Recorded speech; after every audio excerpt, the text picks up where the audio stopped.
Nah masing-masing pasti kan punya pengalaman. Nah sabarlah ketika ada nggak enak sabar, pasti di situ ada hikmah. Jangan nunggu dapat hikmah, tapi cari hikmah. Hikmahnya apa ya? Hikmahnya apa? Nanti kan muncul, oh ini. Nanti kalau dapat, kadang-kadang 2 hari kemudian baru dapat hikmahnya, tambah seneng lagi.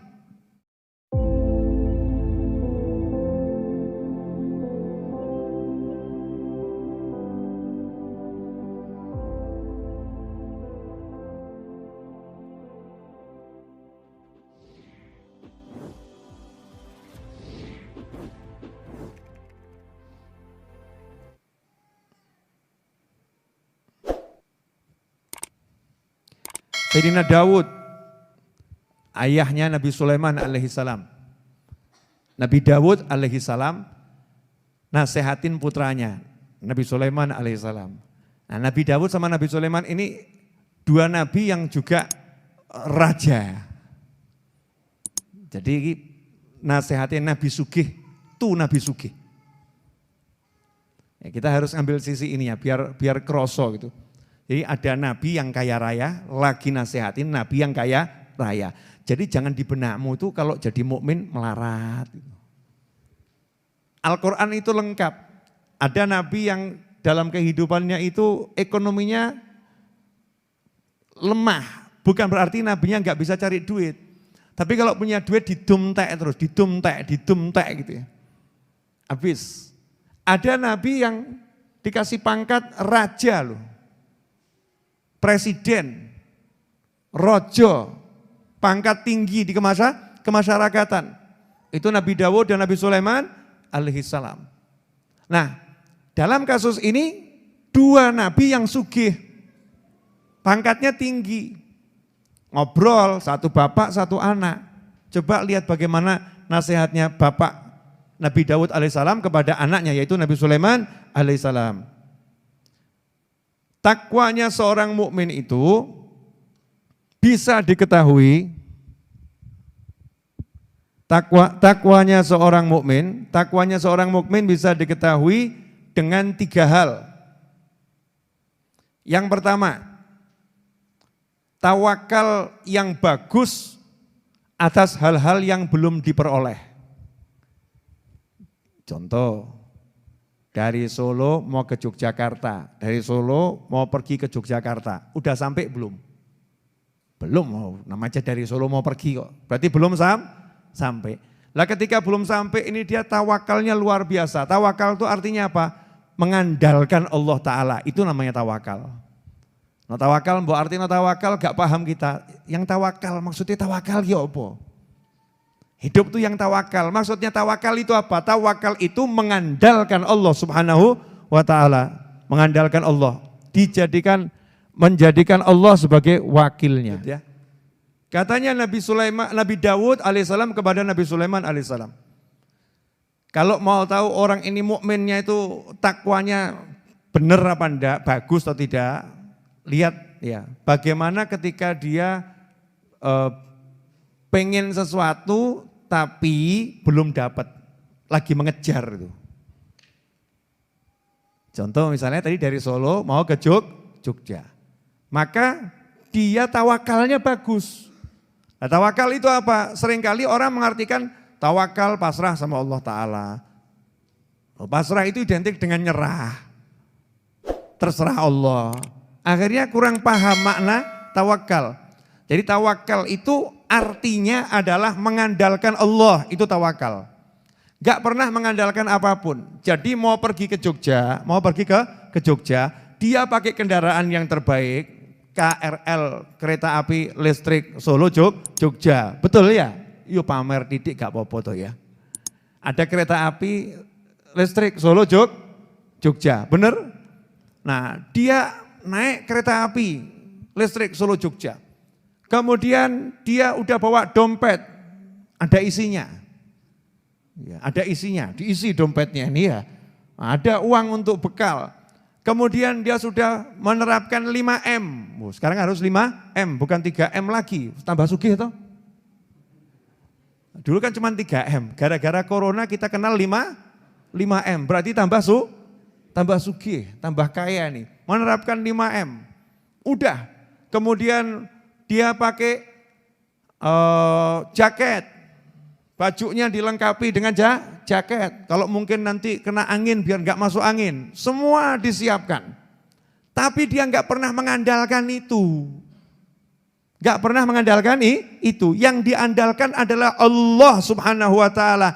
Itu namanya tawakal. Lah kalau udah kepepet, kejeduk, ambruk, baru aku pasrah sama Allah. Itu tawakal jenengi.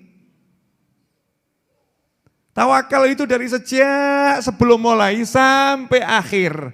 Yang diandalkan Allah Ta'ala. Makanya kalau dia berhasil, dia tetap mengatakan, la haula wa la quwata illa billah. Gusti Allah. Ini Allah, gak pernah lihat dirinya. Yang dilihat adalah Allah Subhanahu wa ta'ala.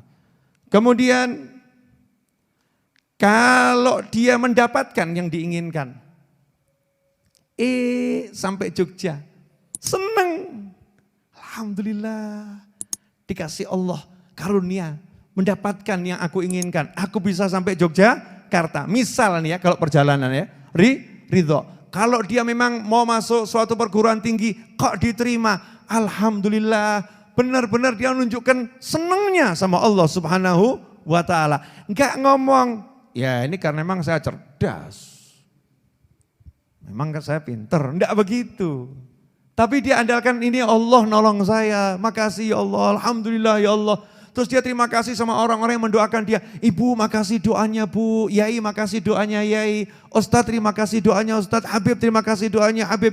Dia terima kasih sama temannya, makasih doanya, berkat jenengan semua. Saya diterima di perguruan tinggi yang saya inginkan. Terima kasih, Alhamdulillah, senang dia. Ini namanya orang yang betul-betul dia takwanya benar. Kemudian yang ketiga, kata Nabi Dawud alaihissalam, wa husnul sabri fima qad fat. Kalau ternyata dia enggak nyampe Jogja, sampai Klaten kok dia itu tiba-tiba kena serangan jantung. Akhirnya terpaksa diturunkan di Klaten sama petugas yang ada di kereta api untuk dibawa ke rumah sakit terdekat. Maka dia begitu sampai di rumah sakit, dalam perjalanan menuju rumah sakit, dia tidak akan berkeluh kesah, tapi dia sabar. Pasti ini ada hikmah yang besar dari Allah Ta'ala. Kenapa kok saya enggak disampaikan Jogja? Kenapa saya kok nyampainya Klaten? Boleh saya ngasih contoh enggak? Yang simple ya, boleh ya? Jadi tadi pagi saya serviskan mobil. Jarang-jarang saya itu ngantar sendiri. Biasanya saya suruhan Mas Agung, Mas Seto. Tadi pagi saya antarkan sendiri ke bengkel itu. Nah, sampai di bengkel, kemudian saya mau balik ke Masjid Ar-Raudhah. Ya, pengennya kan naik mobil online tuh ya. Nah, biar cepet. Tapi hati saya kok pengen jalan kaki ya. Jalan kaki dulu ke tempat terdekat yang lebih enak untuk cari mobil online. Dari situ bisa dari bengkel, tapi saya pengen jalan kaki. Nah itu kalau nuruti hati, ya nuruti hati. Lah kenapa ini tadi kok mobil yang satunya, wong saya berangkat bawa 2 mobil. Yang satu saya pakai untuk nanti bawa saya balik ke Raudhah.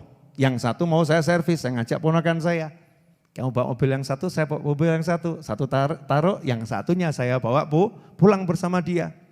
Tapi subhanallah, saya cek bannya itu bocor.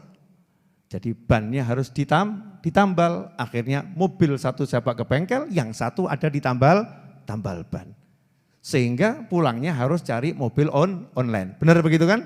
Ya. Yang begini ini contoh sederhana. Berarti kan ada tujuan saya yang tidak tercapai tadi, betul? Apa yang enggak tercapai? Pulang bawa mobilnya sendiri, benar kan? Saya harus jalan kaki dan saya cari mobil online. Tapi kalau kita orang yang sabar enggak akan keluh kesah. Kenapa enggak. Jalani saja, jalan kaki ya jalan kaki. Jalani dengan semangat. Bahkan saya tadi sama ponakan saya nantang Mas Agung Jogja itu saya tantang gitu. Gimana kalau dari Solo Baru sampai Semanggi, yuk jalan kaki. Nah Mas Agungnya senyum-senyum, tanda tidak setuju. Ya senyum-senyum tanda tidak setuju gitu ya. Saya cuman kerjain. Nah subhanallah, saya lihat ada ibu-ibu lagi minta-minta. Tua, jadi bukan pekerjaannya, memang karena tidak mampu. Saya sebetulnya mau cari uang kecil di kantong saya. Cari 10.000 enggak ada. Cari 5.000 enggak ada. Adanya 100.000. Jadi bukan karena saya baik. Paham? Bukan karena saya mengasih 100.000 enggak. Delalah kok gak ono 5.000 dulu ya. Ya kita makomnya masih sama, cari yang kecil-kecil gitu tuh. Jenengan gitu kan? Iya toh? Ya coba bodoh aku. Terus saya podo sama Habib Novel gitu ya. Ya kebetulan tuh saya bawa uangnya ratusan ribu. Dari bengkel, dari persiapan tuh. Tak ambil 100.000, saya bilang sama ponakan saya. Saya nyebrang, saya bilang tolong uang ini kasih ke nenek tadi. Saya nyebrang saja begitu. Dikasihkan sama ponakan saya, dia juga ngebatin, kakek niki. Ngebatin tapi nggak ngomong, buat saya lebih bagus. Ya, serahkan ke nenek tadi. Hasilnya apa? Subhanallah. Langsung nangis, ya Allah. Dongo dua lepol. Dari ngadeg sampai Depok, Gusti Allah ingkang balas. Saya kan paling asik lihat orang seperti itu. Asiknya apa? Asiknya itu bagaimana tulusnya berdoa dulu ya. Karena nangisnya enggak direncanakan. Kamu kan kalau nangis direncanakan hanya di sinetron toh.